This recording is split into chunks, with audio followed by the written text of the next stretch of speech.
Do we have any architects in the crowd? Well, I apologize in advance to you now and you later, because you're not going to like what I have to say, but I think you'll appreciate it. So, I'm educated as an architect to transform and shape the world for the better, and that's what we try to do. So this is what we think cities should look like. Pretty interesting. You may laugh, but we're actually building it here on campus, piece by piece, and we will build the whole thing eventually. But we like to apply our skills and talents to big problems we find in the city. Huge problems, complex problems, like what to do with overcrowding and unhealthy housing that we found here in the West End in Cincinnati way back in the 40s. So this is one architect's idea of how to fix that problem. To stack the apartments up, separate the crowded areas with a lot of light and air and space, made a lot of sense. In fact, these buildings remind me of some buildings we have on campus, the old Morgan's Hall and the existing Daniels Hall. But students, please don't do to these buildings, to your dorms, what you're about to see. This is what happened to that project. This is the notorious Pruitt-Igoe housing project in St. Louis. It was blown up, intentionally blown up, only 15 years after it was constructed. It was found to be uninhabitable for lots of reasons, and people really haven't gotten to the bottom of it even yet, having to do with poor management, crime, and perhaps the concentration of poverty. To be fair, the architects were trying to address a very complicated problem, very difficult to solve. We call these problems wicked problems, and there's plenty of them in the urban environment. How to provide safe and affordable housing in a dense urban area is very difficult. Wicked problems are hard to deal with. We don't even agree on the symptoms, much less the treatment. And often when we apply the treatment, we create other problems, like we saw in the notorious Pruitt-Igoe project in St. Louis. But I think architects of that period and even today bear the responsibility of not understanding the complexity of these wicked problems, and perhaps even worse, trying to approach them from a single point of view, a single disciplinary point of view. So why do architects, how'd they learn to do that? Again, I hate to say it, but here at the university, we might have caused the problem. We separate our disciplines in such a way that we incentivize individual perspectives and action from individual points of view from these disciplines.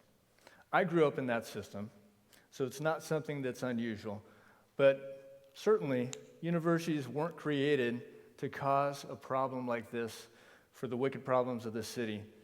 Way back when universities were created, there's this idea of bringing together diverse branches of knowledge in a single place so that scholars and students could synthesize what they saw.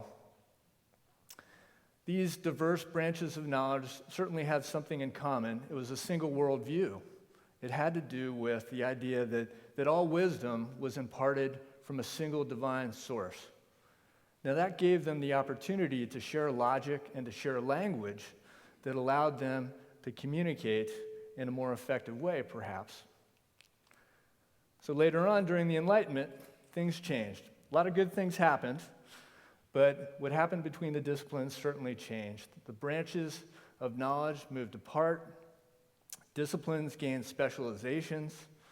Specializations had their own worldviews, their own logic, of course, their own language, even their own accountability to their own internal rules.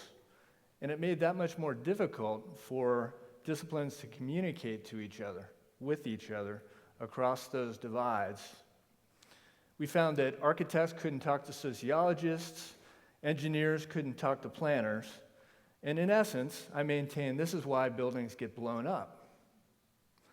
So what I want to talk a little bit about is my experience in learning about these wicked urban problems and how we try to create a collaborative program to address them across disciplines. So I've been here a long time.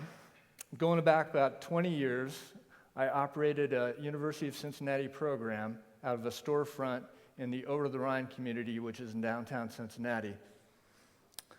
We were responding to a lot of community needs, and they brought us some very complex, sometimes wicked problems. And I learned pretty quickly that you couldn't do it with one discipline. I never knew what problems I would get, but I knew that they were going to be requiring many different points of view and many different skill sets. One of the problems that came to us was how we could positively impact at-risk youth in the community of Over the Rhine. And I thought an art program might function. This would be a summer program, 6-week program, in which our students would work with the community kids to develop a real project. So I put together planning students with art education students and fine arts students, and I found out pretty quickly that they really couldn't communicate with each other. So I thought, we'd better create some sort of an opportunity for them to get to know each other. I went to the School of Art and asked them if we could have a spring course that would allow them to work together as well as prep for the summer work, which was difficult. And they agreed, and we implemented. After a couple years, we found that we had great improvements. The projects were much better. We had great outcomes with the kids, and most importantly, these disciplines started to rely on each other. So that worked very well, and I thought, well, could this be done with other disciplines? So I was lucky enough to find a grant, and the donor and I talked about the possibility of creating an off-campus interdisciplinary classroom that would continue to serve the communities around us. So we approached the provost, and he agreed.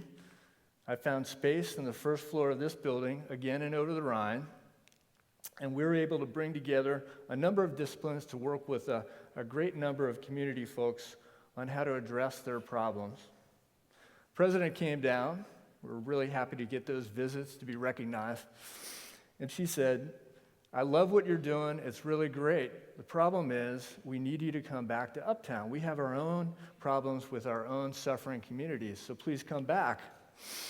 And she said, "We'll build you a facility." So she offered this, and as an architect, I could hardly refuse, even though we were reluctant to leave Over the Rhine.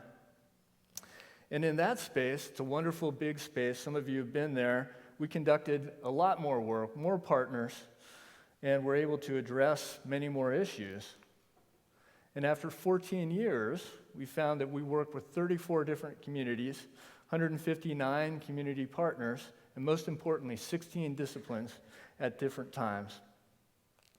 We looked at all kinds of things, ranging from crime and violence in the city, which is certainly a wicked problem, how to understand blight and mitigate that in the urban environment, how to apply ecological approaches to making cities more resilient and sustainable,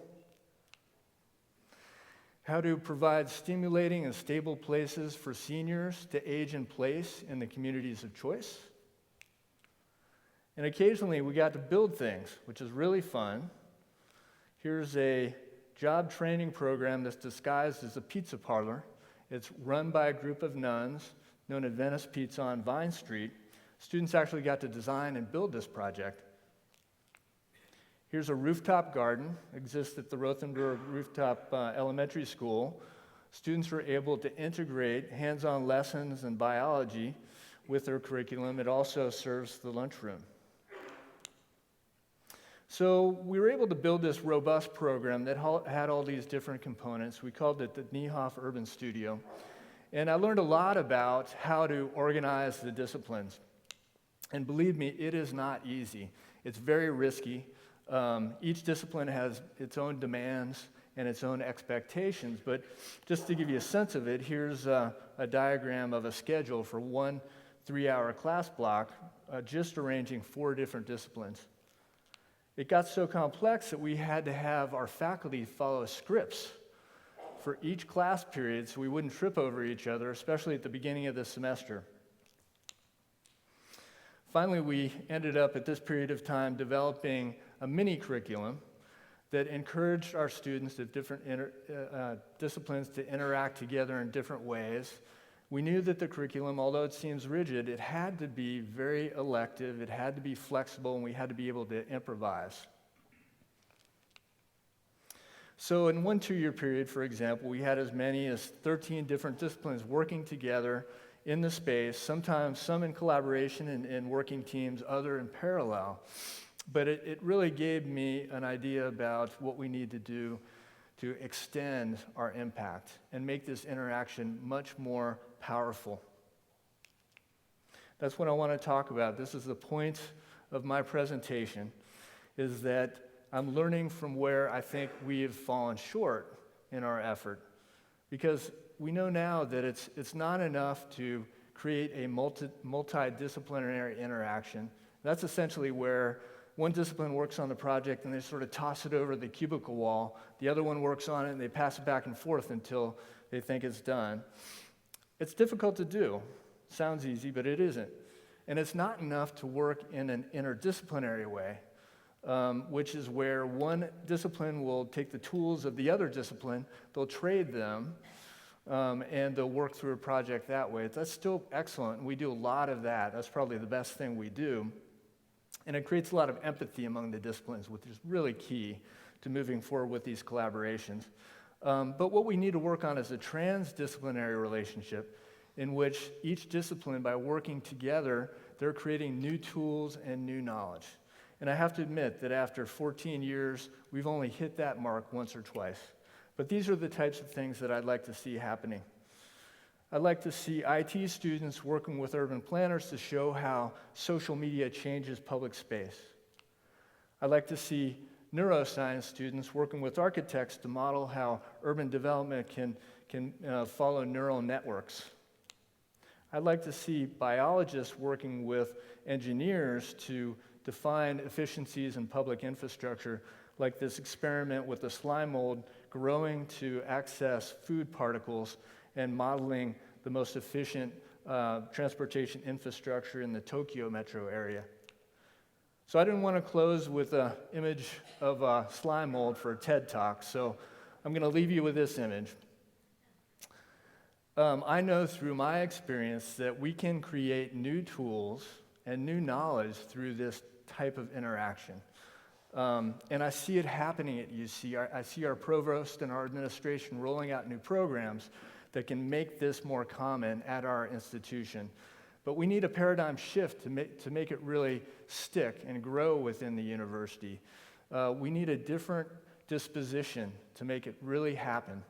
A wise man said big thinkers fall into two categories, the hedgehog or the fox. The hedgehog who lumbers along in a solitary way, works within his own discipline on his own. The fox who is light-footed, seeks the multiplicity of stimulus, seeks many partners and benefits from the interaction. So to make this type of collaboration work, I invite you to be a fox and seek the power, the transformative power of collaboration here at the University of Cincinnati. Thank you.